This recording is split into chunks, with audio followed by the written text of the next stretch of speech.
Let's see here. Hey, 3, 2, 1. Hey there, everybody. Coach Mark here. Happy Sunday. At least that's what it is now as I hop onto this live. Okay, so what we're going to be doing today. Also, quick sidebar. A lot of YouTube content this weekend, right? Did 2 full-form videos for you folks, and now the live. Feel the love, folks. Friendly reminder, I offer one-to-one coaching. It's what I do full-time. Odds are really good. I'd love to work with you. But let's go ahead. What we're going to talk about today is a 2 times a week full body conjugate split. I'm just going to lay this out. I had a friend reach out about this, asking how they might go about it. And there's someone who's helped me out quite a bit in the past. So this is just me helping a friend out and giving you folks some value as well. We're going to talk a little bit about their situation report first and foremost. So mainly, they just recently became a father, which that's a very big milestone in any man's life, obviously. I've always said that fatherhood is kind of one of the ultimate tests of a man, and my friend is definitely rising to meet that test, so I'm really proud of him, really happy for him in that regard. But in that, obviously, there needs to be a return to consistent training is one of those big things, dad strength, right? He just wants to move and feel better for the challenge of fatherhood, that sort of thing.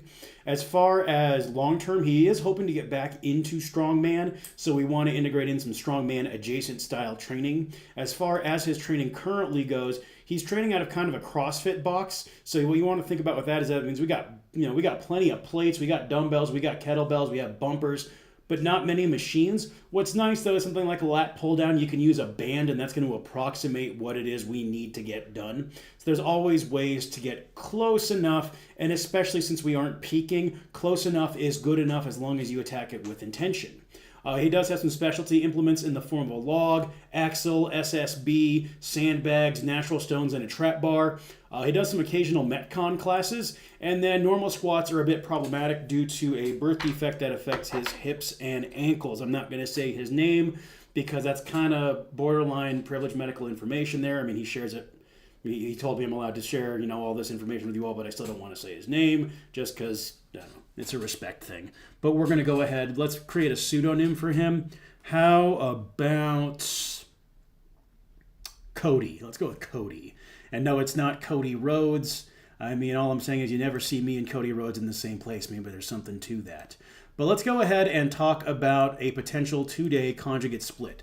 So obviously in a situation like this, it's one of those things where both days need to be full body. And there's 2 ways we could do it. We could either do a dedicated thing where we have one day be max effort, the other day be developmental, and then repetitive effort is all the accessory work put together. Personally, for fatigue management reasons and considering his individual needs, I think it might be smarter to instead do lower max effort, upper developmental, and then vice versa on the other day. So we'll go ahead and go UME, LDE, and then on this day it'll be LME, UDE. There we go. Just like that, pretty basic operation. Now, in terms of max effort variations for my friend here, upper max, we'll just pick a handful of variations that'll be good. Let's go log strict, log push, axle strict, axle push, floor press, bench press, seated BTN press. There we go. And then SU press, which is that seated unsupported shoulder press, right? So you're just sitting flat on a bench. There we go. And just like that, you got 1, 2, 3, 4, 5, 6, 7, 8 variations good to go. If you run each of those for 4 weeks at a time, which is what I generally do, you now have 32 weeks of max effort upper body training. So that puts us in a really good position right there. And something I think we're going to do too here is, wait, I'm getting ahead of myself. Yeah, so let's go ahead. We're gonna put our max effort on each day as the secondary movement and use the developmental work to kind of buy into the workout and get focused, okay? And the reason I like that idea is sometimes I find for myself, my second exercise of the day is the best one just because I'm more locked in, I'm more bought into the workout. So this is a way of us doing precisely that. So then you go lower developmental, upper max effort, upper developmental, lower max effort. Great. So that gives us, our library of upper max. Now let's go lower max here. Snatch deadlift, deficit deadlift, block pull, axle deadlift, axle block. Yeah, because especially considering how squats tend to beat him up pretty badly, I'm not sure I necessarily want him doing max effort squats. We could play with it. Something like a Zercher box squat might actually slot in really well here. 1, 2, 3, 4, 5, 6. Let's get 2 more variations here. Let's go SSB box. And then why don't we throw in an SSB good morning. There we go. All right, boom. And actually, let me go ahead, insert table. Yeah, we'll do 4 columns. And then there we are. That'll just help me get this a bit more organized. Just so this isn't all on like 20 different pages. Give me one moment, folks. This is the joys of doing these things live, right? Boom. Okay. Get these in here.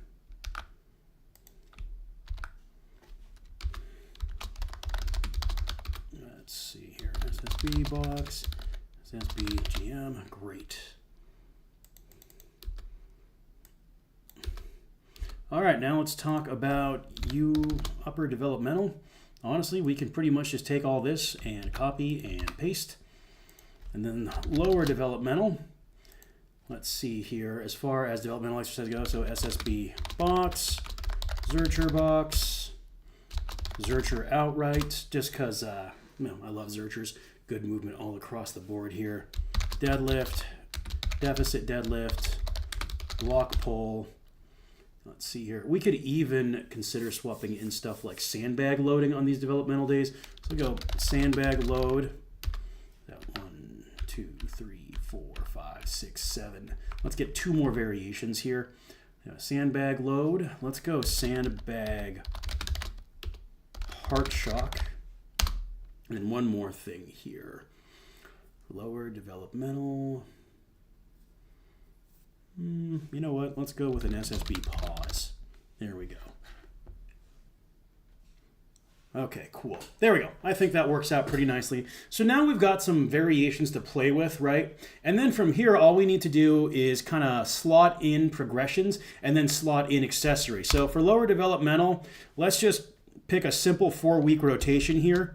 So max 4, 3, 2, 2 at, let's go 70, 75, 80, 85%.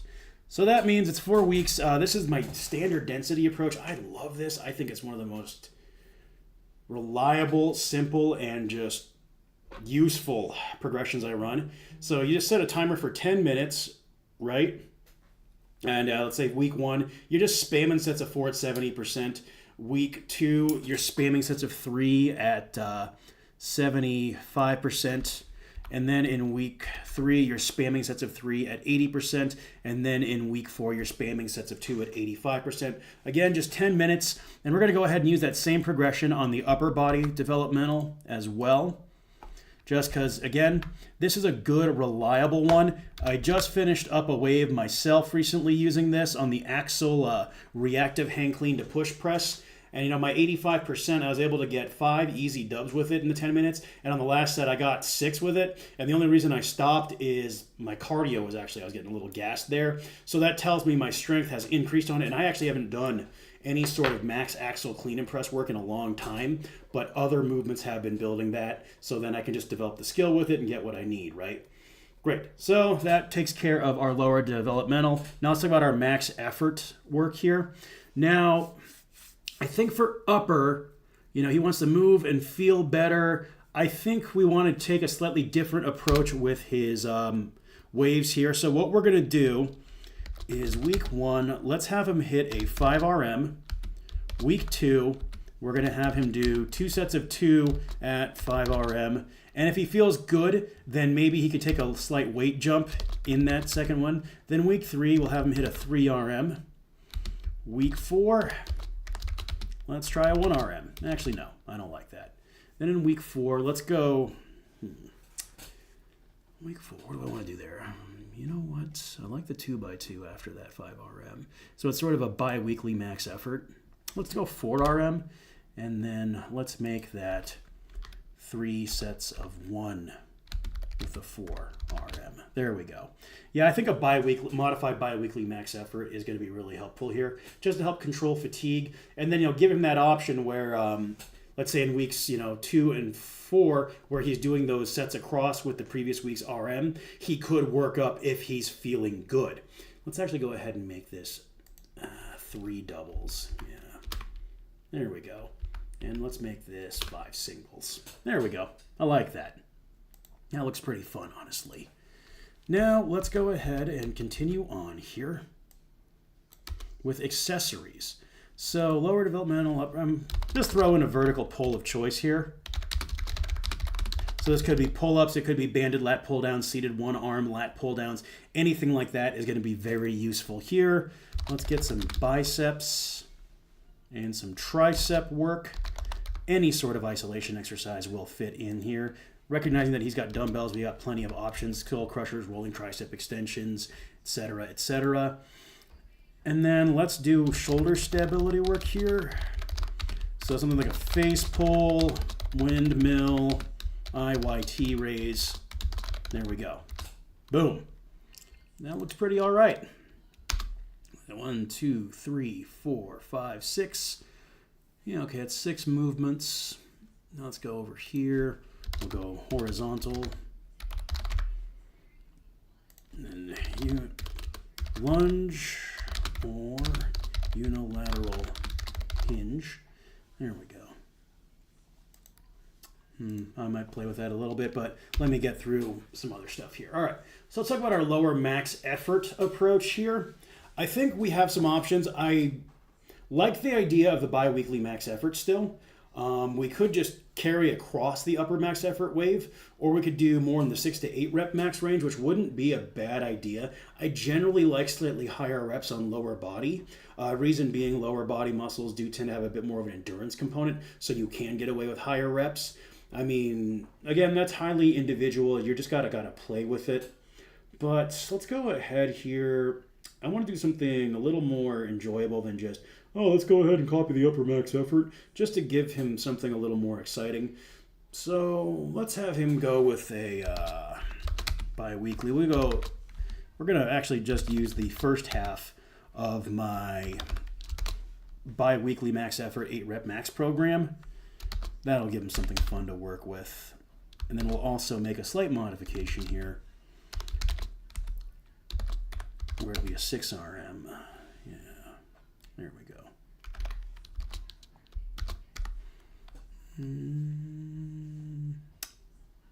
Yeah, okay, cool. So week 1, 8 RM. Week 2, they'll do 4 sets of 4, and they could always work up if it felt good. Week 3, it's a 6 RM, and then week 4, 4 triples with the 6 RM from week 3, and they could work up across those sets if they were feeling good. There we go, slightly higher ups. And they could even just use this for upper body if they wanted to focus on more muscle mass for a little bit. Plenty of options here. Yeah, and even this, I'm actually kind of narrowing my eyes at a little bit. Let's actually make that doubles with that previous load there. I think I like that more rather than singles, just to keep them away from 1 rep maxes. I think that'll be good for them long term. Then we'll do a horizontal pull of choice. So this could be a row. I mean, it's going to be a row variation of any kind. Could be laying banded rows. It could be bent over barbell rows, 1-arm dumbbell rows. Gorilla rows are a personal favorite here. Those would slot in really nicely. And then we're going to do a lunge or unilateral hinge, and we'll have it say opposite main lift. So if he's doing a max effort squat, he should do something like a split stance good morning or split stance RDL here. And then if he is doing a max effort deadlift, I'd have a Bulgarian split squat, a step up, or a reverse lunge here. And then honestly, let's go ahead. I'm actually going to make this change as well. Let's take that, put this over here. Then we'll spread out the lower body volume just a bit more. There we go. Nice. There we go. I think that makes a bit more sense to do it that way. Should just help with recovery, fatigue management, etc., etc. Yeah? Why is that being... Oh, okay, that's why it's being weird. All right. Then after that, let's go ahead and do hamstrings. So this could be something such as a GHR if they have it, Nordics, banded curls, any sort of hamstring isolation would be good here. I think that's one of those things where a lot more of us need to be doing hamstring isolation, especially someone like, say, myself. I do need more direct hamstring work, so that might be biasing my decisions here. And then we'll just put abs of choice here. There we go. So this would be an example of a fairly simple 2 times a week full body conjugate program. And I like this a lot because we're hitting all the big ones. When you have a limited training time like this, you have to be very intentional with all of your movement selections here. And I think we've done exactly that. And if you look at what we've got here, we've got, potentially 32 weeks of training.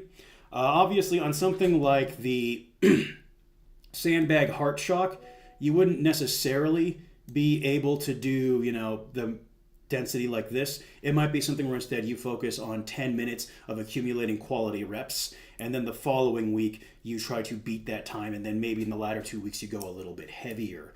You'd need to play with it accordingly, but this gives us something to work backwards from, right? Because replacing your speed deads or speed squats with loading is actually a really great strategy for a strongman athlete, I think. It can be very viable. Just because for a lot of us, we don't necessarily need to deadlift twice a week. So we could do heavy deads on one day and then have our speed deads be loading work, for example. But either way, you can kind of play with it as you will. But I think this looks pretty good overall. I like this. I think the arm isolation on the upper max effort day kind of gives it, shall we say, slight hypertrophy bias, because it's kind of that mentally you get to do heavy pressing plus arm work. I think that mentally kind of sounds fun, sounds nice, but you could always play around with it. Again, this is just a really basic general overall template.